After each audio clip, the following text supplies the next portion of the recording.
Hello viewers, আপনাদের সাথে এখন একটু কথা বলবো যে আসলে সুস্থ গাছ এবং সুস্থ ফল আর এটা ধরে রাখা নিয়ে আলোচনা। তো আসলে এই সুস্থ গাছ এবং সুস্থ ফলটা কেমন হয়, এটা হচ্ছে সুস্থ গাছ এবং সুস্থ ফল। আর এটার প্রয়োজনীয়তা এবং এটা ধরে রাখতে গেলে, সুস্থ ফলটা ধরে রাখতে গেলে শেষ পর্যন্ত কী করতে হবে। এই যে দেখতে পাচ্ছেন যে এই যে সুস্থ একটা গাছ এবং সুস্থ একটা ফল, দেখেন কি সুন্দর ফল। আর এই পেঁপের গ্রোথগুলো দেখেন কীরকম লম্বা এবং খুবই সুন্দর সাইজের। আর এটা যদি আমরা ঠিক রাখতে চাই তাহলে আমাদের কি করতে হবে, দেখা যায় যে এই যে ফল ধরা অবস্থায় বা ফল থাকা অবস্থায় আমাদের মাঝে মাঝে কিছু কিছু অনুখাদ্যর প্রয়োগ করতে হবে এবং গাছটা ভালো রাখার জন্য।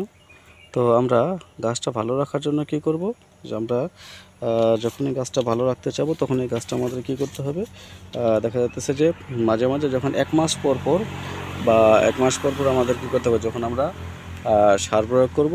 আর সার প্রয়োগ করার সময় অবশ্যই 2 কেজি ম্যাগনেসিয়াম, দেখা যাচ্ছে যে প্রতি 30 শতাংশে 2 কেজি বা 3 কেজি ম্যাগনেসিয়াম দিয়ে দিব আমরা। আর হচ্ছে জিঙ্ক, যেটা গ্রোজিং, এটা আমরা দিয়ে দেবো 1 কেজি।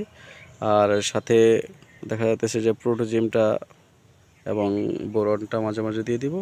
আর জিপসামটা দিয়ে দিব, তাহলে দেখা যাচ্ছে জোয়ারটা ঠিক থাকবে এবং জোয়ারটা আরও ভালো আসবে এবং জোয়ারটা ঠিক থাকবে। আর জোয়ারটা ঠিক রাখার জন্যই দেখা যাচ্ছে আমাদের এই আলোচনা। আর দেখা যাচ্ছে যে ফলটা আমরা দেখতে পারতেছি, এটা হচ্ছে টপলেরি। আর টপলেরি দেখেন গ্রোথটা কেমন।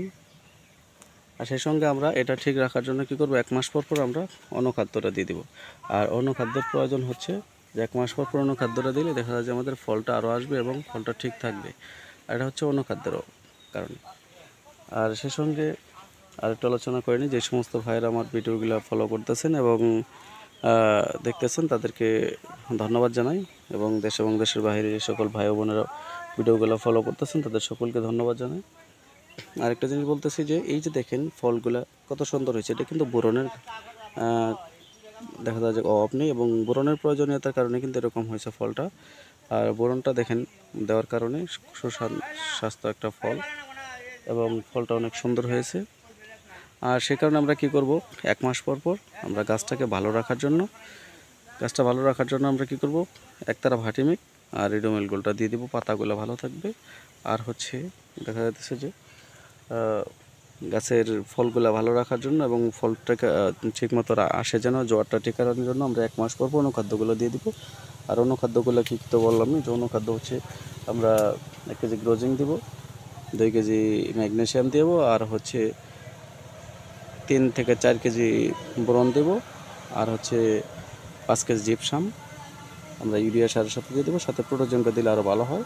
এটা আমরা 1 মাস পর পরই দিয়ে দিব, তাহলে গাছটা ভালো থাকবে, ফলগুলো ভালো থাকবে। সকলকে ধন্যবাদ।